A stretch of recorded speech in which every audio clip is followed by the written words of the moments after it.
Dhruv is he's quite a genius. He's got a superb sense of music, and certainly did stress me out a little bit was just sort of being able to find uh, the bones and the structure within which multiple dance forms had enough space to be able to also fully thrive. All right, Aadyam and Aditya Birla Group Initiative is something we've been very closely associated with over the past 7 years. And I'm always thrilled because theatre people are the best to talk to.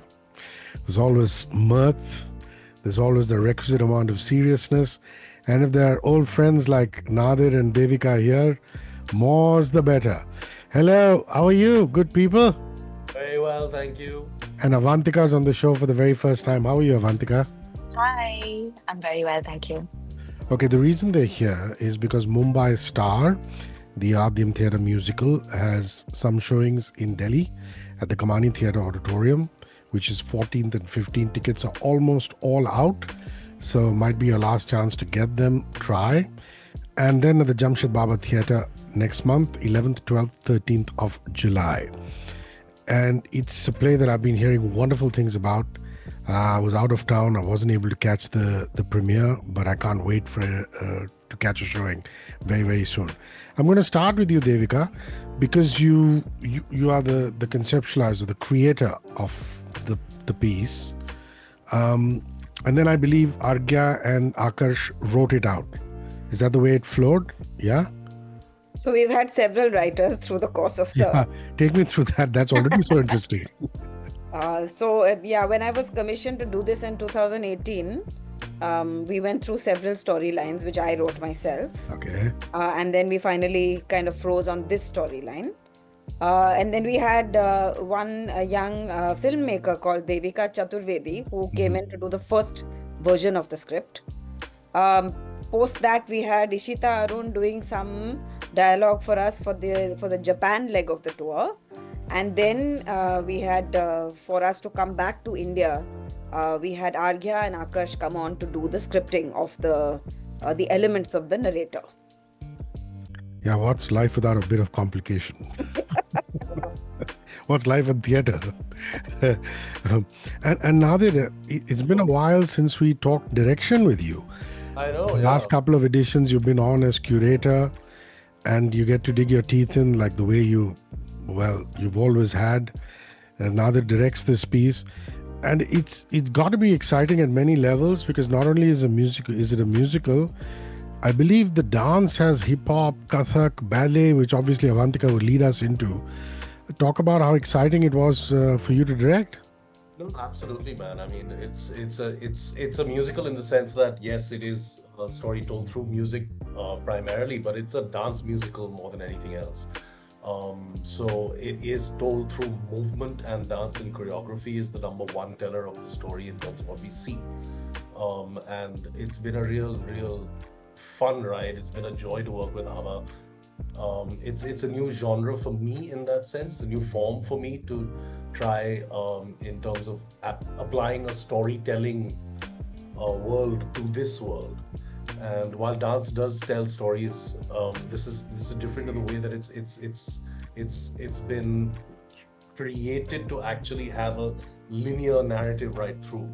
So it's been a real marriage of two worlds in that sense. And I mean, I've learned so much on this, as I did on, as you remember, on Sing India Sing as well.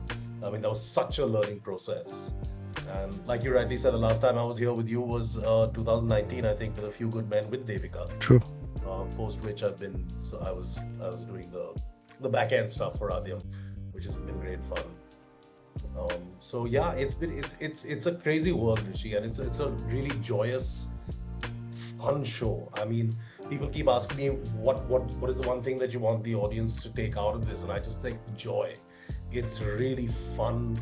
It's a really good evening for all ages, and just the energy of the cast and the music, and I think what Ava and I have created together, I think is quite special.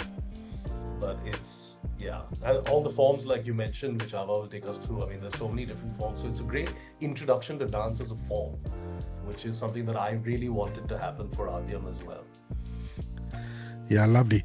So, Avantika, treat me like the ignoramus here.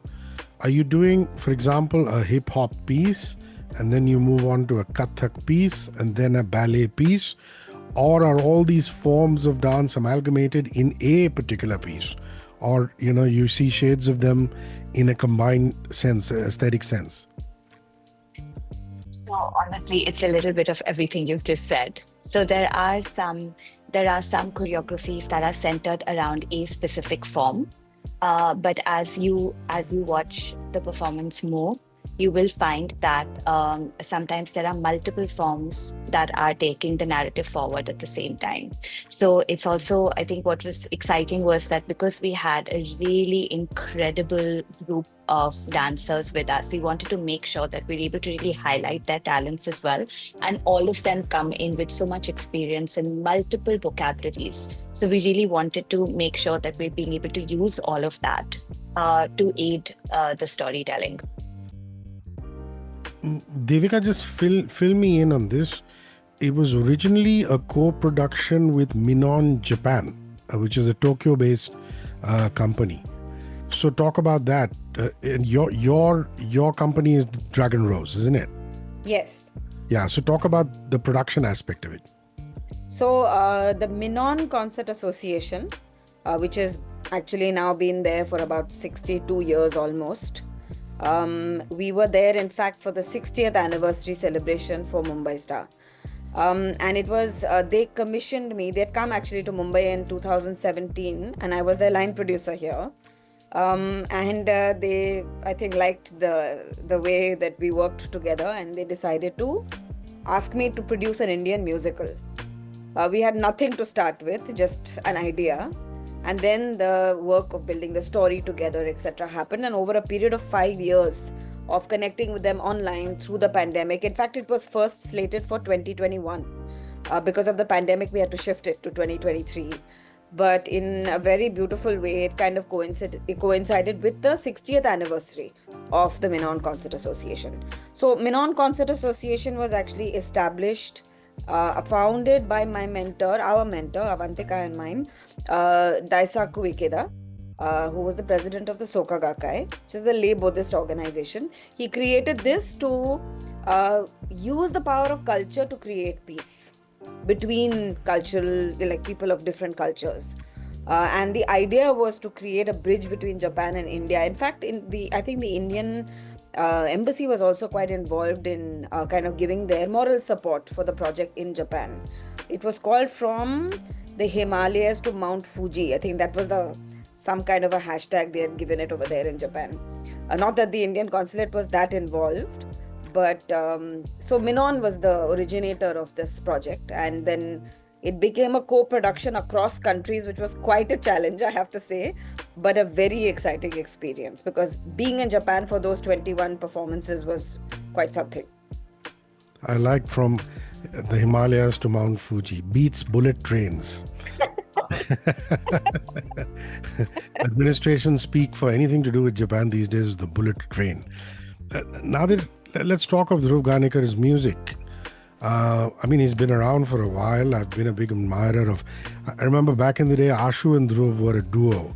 Right. Ashutosh Pathak, Dhruv Ganekar. They used to put out some amazing jingles. They did a few movies. They did one for Kaizad Gustad, which I quite enjoyed. The soundtrack for Bombay Boys. And we have to thank them for Blue Frog as well. Yeah, and Blue Frog. How good was the sound there and everything they curated. So Dhruv has come on as music director. Obviously, he's brought something very special to the table as far as Mumbai Star is concerned. So comment on the music, please. Yeah, no, I mean, Dhruv is he's quite a genius. He's got a superb sense of music, and in this particular case, I think the soundtrack that he's got for us is quite something. It goes across. It's again multi-genre.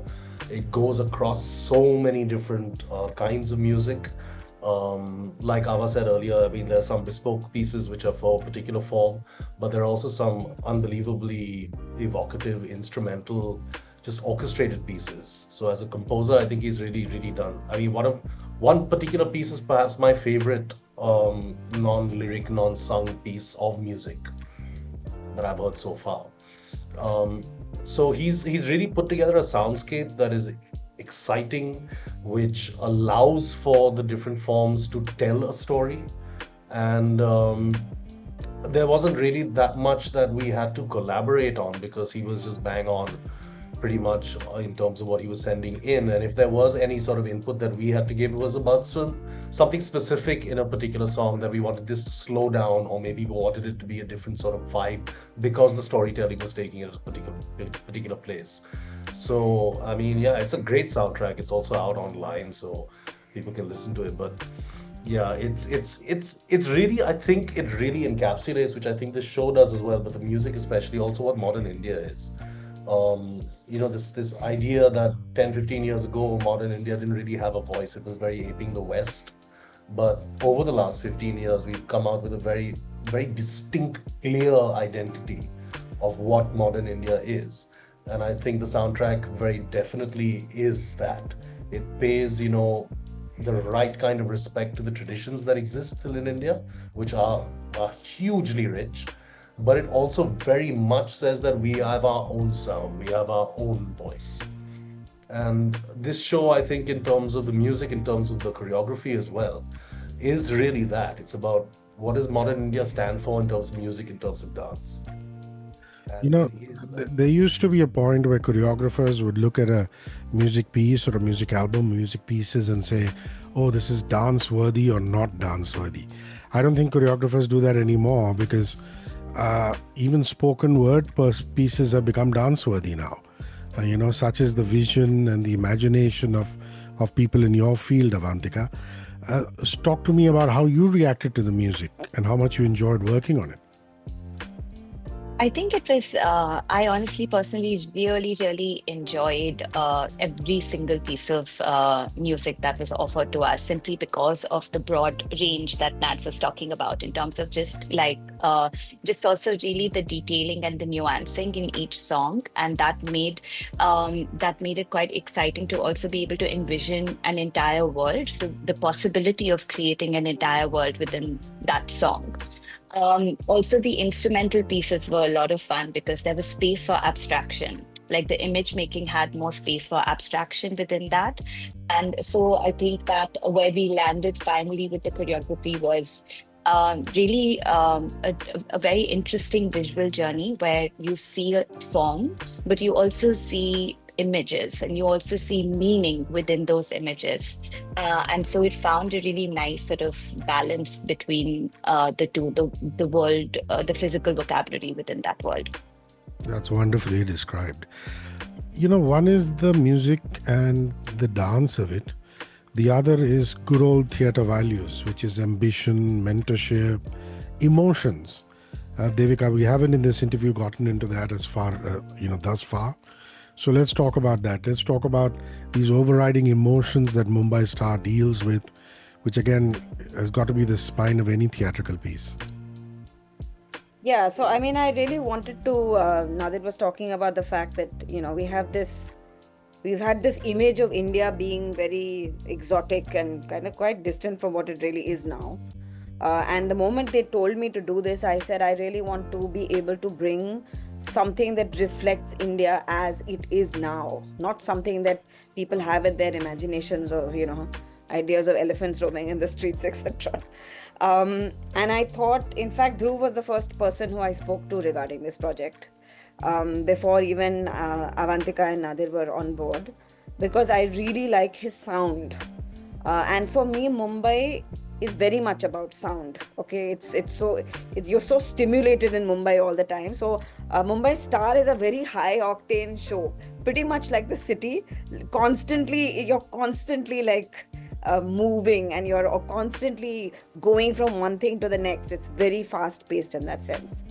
But for me, more than anything, personally, I wanted to tell the story of how important it is to have a mentor, a guide, somebody who can direct you to live in the best possible way. I mean, I've had many people I've looked up to in my career as a theatre artist. Many people I've looked up to even as people who are producers, like Rajit, for instance, who's was there in my first production and is there in this production, and it's like he looks after me as if I'm his younger sister. I've watched his back for so many years. But what I'm saying is, like, I really want to for me, people are important. Okay, Rishi. And I felt that this story about two people with this relationship of mentor and disciple is a story that's not being told very much, because maybe we've lost the idea of needing a guide, or thinking of this relationship as an important aspect of life. So there's no real villain in the story. The villain is inside. It is the arrogance and the complacency and the tendency to get swept away in each human being's life that becomes the counterpoint to the hero. And I really wanted to tell that story because it's very much something that I have thought about, felt very strongly about, and then had the opportunity to do it by creating Mumbai Star with Minon. It's actually quite staggering that you would say that, because just as you were speaking, it just a light bulb went off in my head. I don't know. I mean, over the last decade and a half, maybe even 2 decades, the only people who speak of the Guru Shishya Parampara are Indian classical musicians who I interview. Otherwise, very rarely do I come across somebody talking about a mentor-mentee relationship. Everybody is so consumed by being, self-absorbed, saying, I'm the only reason for my success. I am self-made and I am this, which is all great, but we have to take cognizance of the fact that that's such an important relationship. Talk to me about actors, Nadir. Obviously, Rajit, you can't say enough. What do you say about him? But even otherwise, talk about the parts they play. And no, so both Rajit and Shrishti Srivastav were our first choices, and we're really lucky that, because when we came back to India from Japan, and we then decided that we could pitch for Aadyam, and to think about that, I did know that from an Aadyam perspective as well as from a Mumbai Star perspective, that the storytelling needed to be a lot more robust. It was primed for a foreign audience, so therefore we were keeping it quite low on the spoken word, because again there were subtitles, and you don't want to have people distracted as much. But over here we did know that we had to make it much more robust and be able to put these thematic things through that Devika really wanted and wants, and which the story deserves. And so when Akash and Arya came in and we started spitballing about how we could make this a narrative that would be strong enough not to detract from what already exists, because 90% of the story is told through dance and music. So how to not to distract or detract from it, and to basically just add to it and augment it and become something strong on its own as well. And so they very smartly came up with this idea of having two narrators, and their story sort of weaves in and out of our existing storyline, and they therefore bolster it hugely, and they also give context to their own existence as narrators and characters, and give context to what's happening on stage. And so Rajat plays the narrator, and it is a Guru Shishya Parampara right there. Also he is the guru and she is the student, so it's an echo of that as well.